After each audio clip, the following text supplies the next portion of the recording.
So, hello hi guys! So, eto ngayon, no? Aalamin na natin ano ba ang mga ibig sabihin ng iyong mga panaginip. So, eto na.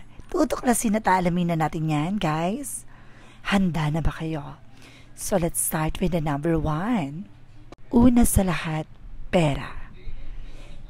Kung ikaw ay nakapanaginip ng pera, sumisimbolo ito na naghahangad ka ng may dumating na pera o dumaraan ka sa kagipitan na sitwasyon o kaya makakaranas ka ng kagipitang sitwasyon or mahihirapan ka sa darating na araw. So kailangan mag-ingat ka sa mga gagastusin, magtipid at mag-imbak. Isang babala at paalala ng iyong panaginip na pag-ingatan mo ang iyong pera. So, let's proceed na tayo with number 2. Dumi. Dumi ng tao o dumi ng kahit ano. Kung ikaw ay nakapanaginip ng dumi, iba't ibang interpretasyon ang maibabahagi ko sa iyo. Kung nakapanaginip ka ng dumi, pasintabi po sa mga nanonood. Kung ang dumi sa iyong panaginip ay nagkalat sa iyong harapan at ito ay iyong natapakan, kumakahulugan na may biyaya kang darating, ngunit hindi mo ito mapahalagahan o may masasayang kang pagkakataon. So kung ikaw ay nakapanaginip ng dumi na nagkalat sa iyong harapan at iyong naapakan, so mag-ingat ka sa mga darating na opportunity sa iyo, baka masayang mo ito. No?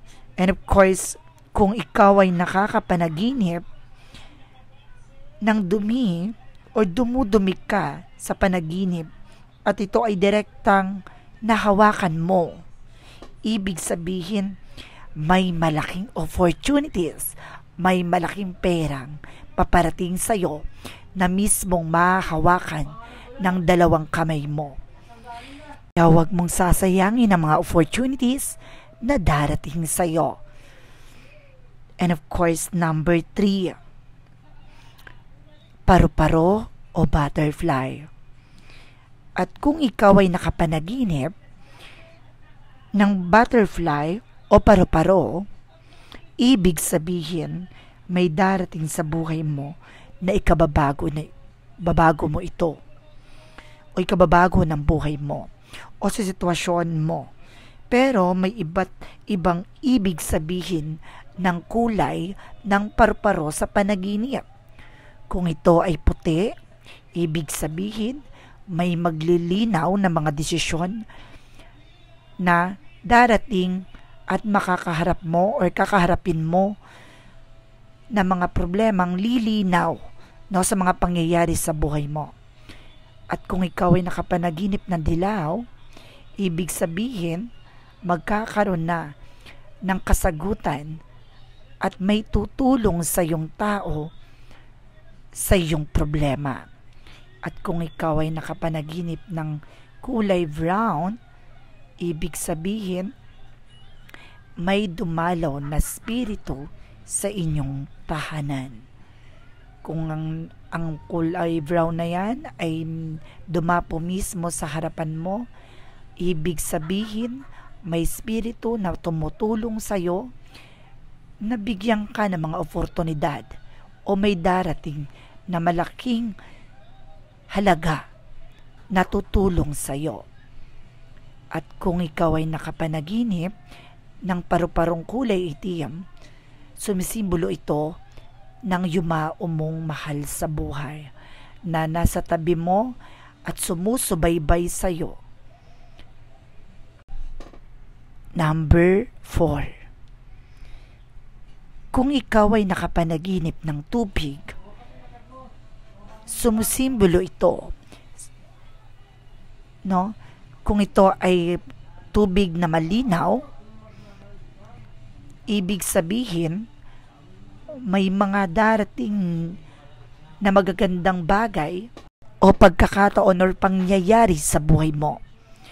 At kung nananaginip ka naman o nakapanaginip ka ng tubig na rumaragasa at ang dumi-dumi, sumisimbolo ito na may problemang paparating or may pagsubok kang darating at susubukin ka ng mga bagay na yan at titignan kung hanggang sa nakatatagan mo sa lahat ng aspeto: kaperahan, kalusugan, pamilya o relasyon. Number 5. Bubuyog.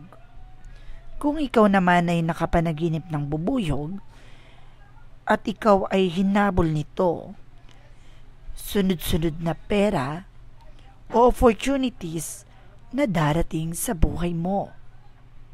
At kung ikaw naman ay nakapanaginip ng bubuyog, ang interpretasyon na to, kung ito ay dumapo sa iyo, ibig sabihin, sunod-sunod na biyaya ang darating sa buhay mo. At maaaring may mga taong tumulong upang lumago ang negosyo o hanap buhay mo. So guys, maraming salamat po sa panonood. Yun lamang po muna ang ating babahagi sa ngayon.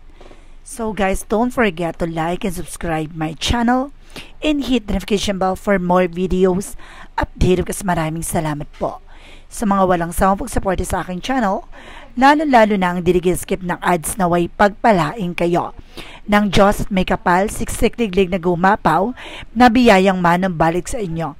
Maraming salamat po and see you in the next video. Bye-bye and babush!